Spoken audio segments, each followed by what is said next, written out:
hiposmia y anosmia en los laringectomizados. En las eséresis por cáncer de laringe se asocia la hiposmia, pérdida parcial del olfato, y la anosmia, pérdida total, a la laringectomía total. Ello se debe a desconocimiento o a indolencia sanitaria. El epitelio olfativo no sufre ninguna alteración por la cirugía y se mantiene receptivo a los estímulos olorosos. Sin embargo, al no respirar por la nariz ni por la boca, las moléculas olorosas no llegan a los cilios receptores. Esto origina una hiposmia que puede llegar a anosmia por atrofia de los receptores por la carencia de estímulo.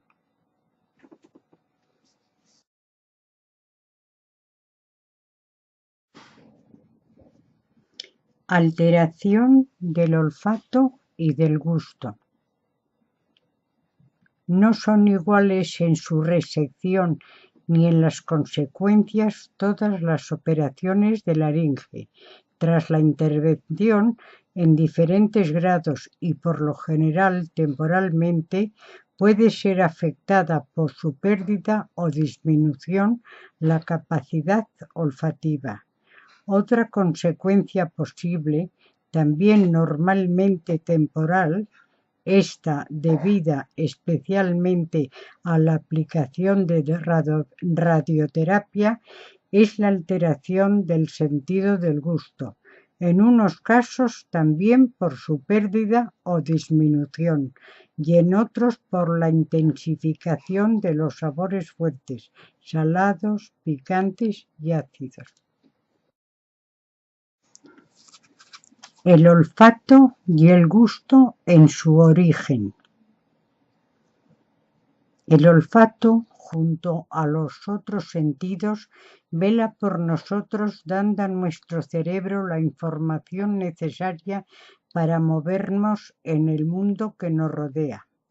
No obstante, no siempre nos damos cuenta de la importancia de este sentido.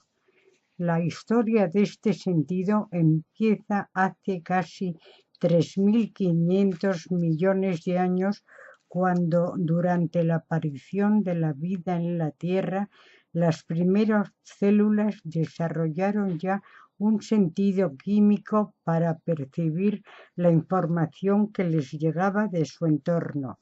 Es, pues, el sentido más primitivo y el primero en aparecer en la escala evolutiva. El olfato se separa anatómicamente del gusto en los anfibios hace 400 millones de años. Memoria episódica del olfato.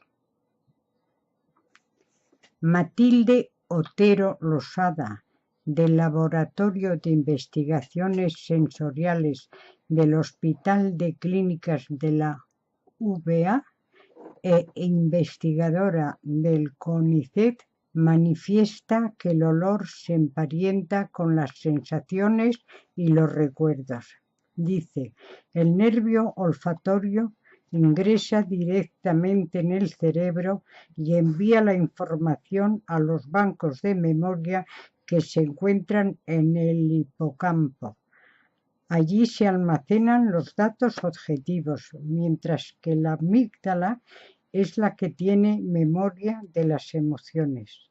El olfato tiene una memoria episódica, es decir, un solo olor sintetiza una serie de emociones, sensaciones, personas, situación, lugar, clima.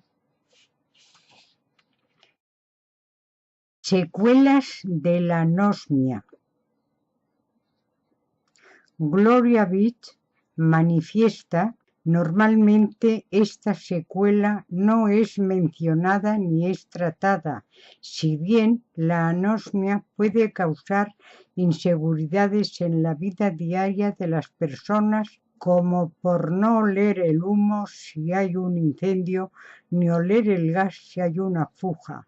No se puede detectar alimentos o guisados en mal estado. No perciben el olor corporal, como también se pierden las fragancias agradables: chocolate, café, carne, perfumes. Centro cerebral del olfato y del gusto.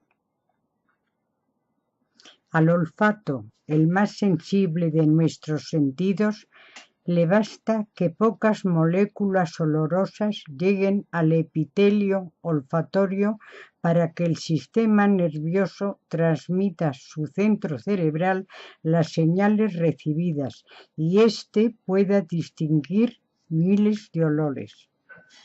Con los años disminuye la sensibilidad, mas, salvo trastornos anatómicos o agresiones exteriores irritantes o lesivas, como sucede en determinados oficios, se mantiene con la capacidad suficiente. El gusto, independiente del olfato, se ve potenciado por este, ya que la conexión nerviosa que se origina en las papilas de la lengua comparte el mismo centro receptor en el cerebro.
Medio sencillo y eficaz de la anosmia. Normalmente no se presta atención a la anosmia y, lo que es peor, todo hace pensar que se desconoce que su tratamiento es sencillo y eficaz. Tendría que ser parte de la rehabilitación efectuada por logopedas. Otra cosa es que laringectomizados no sean nunca tratados por un logopeda. Yo inicié la recuperación del sentido del olfato precisamente con Eulalia Juan, la logopeda del Hospital Son Yacel, que nos enseñó la técnica del bostezo educado, nos hizo usar el manómetro y preparó muestras para la captación de olores. Y fue quien me indicó dónde hallaría información del método para recuperación del olfato que se había iniciado en Holanda.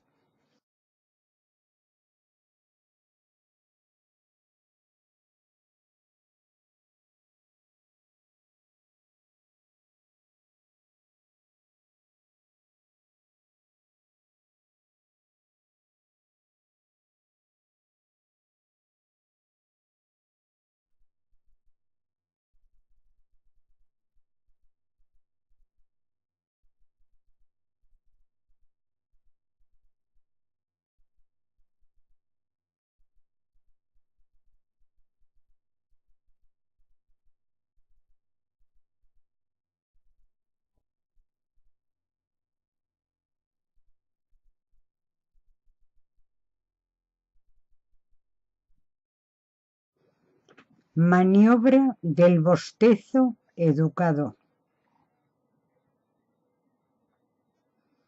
Hay que bajar el maxilar inferior y contraer la lengua abajo, manteniendo los labios cerrados. El movimiento de bajar y subir el maxilar origina que la cavidad oral actúe como un fuelle que genera el paso de un flujo de aire por la nariz.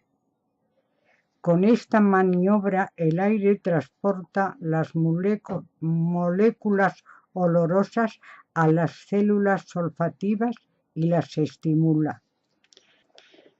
Después de lograr el éxito en la maniobra, será suficiente habituarse a efectuar un ligero movimiento de la mandíbula y la lengua para que el flujo de aire por la nariz sea frecuente. Una parte del flujo del aire se puede introducir en el esófago, lo que constituye un aporte adicional para la voz esofágica.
Manómetro de agua. En el entrenamiento inicial, la correcta realización del bostezo educado se comprueba con un manómetro de agua, un tubo en forma de U con líquido de color en su interior se inserta en un soporte que le da estabilidad. Un extremo del tubo se conecta a una narina, la otra se ocluye, el otro extremo del tubo queda libre. Al realizar la maniobra de inducción de flujo aéreo nasal, las presiones negativas y positivas generadas en la cavidad oral se transmiten a la nariz, al tubo y al manómetro, lo que refleja en la oscilación del líquido.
tubo traqueobucal.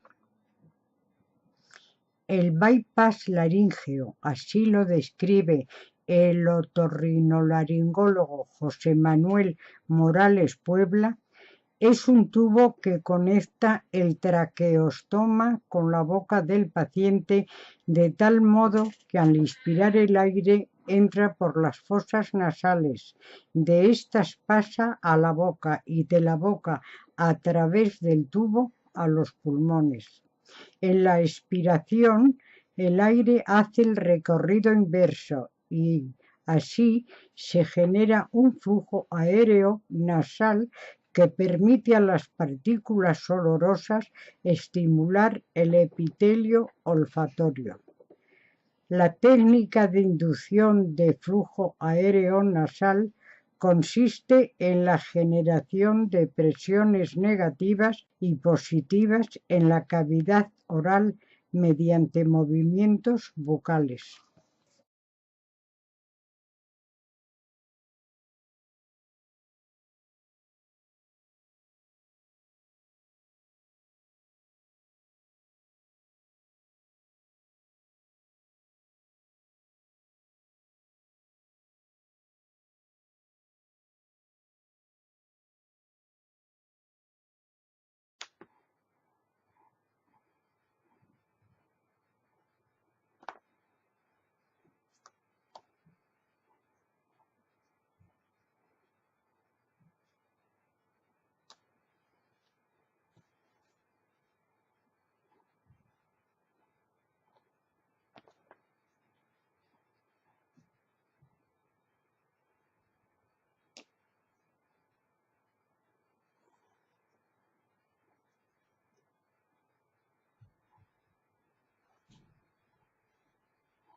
Botones nasales.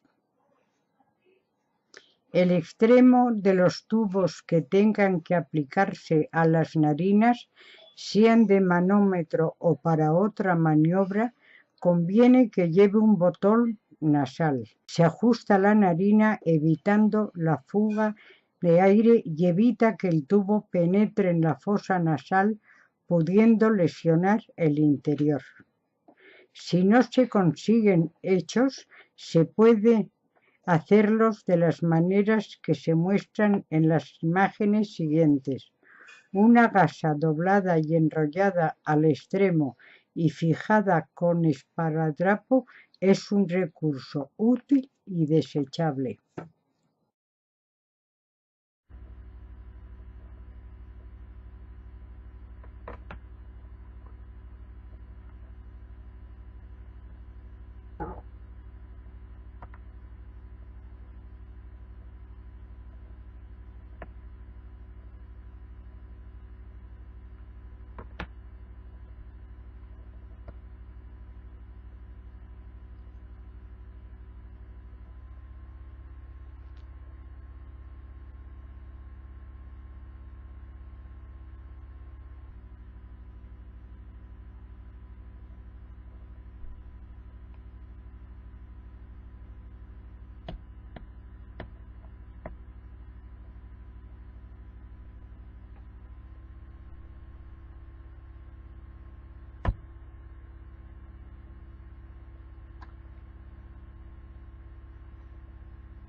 Estimulador olfatorio.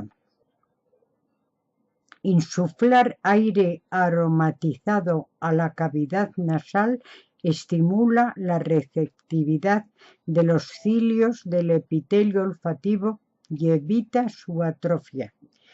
El estimulador no solo es buen complemento para la maniobra del bostezo educado, sino que mantiene activa la capacidad olfativa y es utilizable desde poco después de la cirugía mientras se aprende a inhalar aire por la nariz.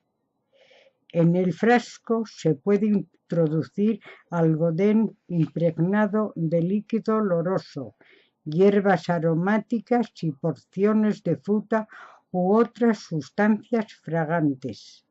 La insuflación, y más al principio, tiene que ser frecuente.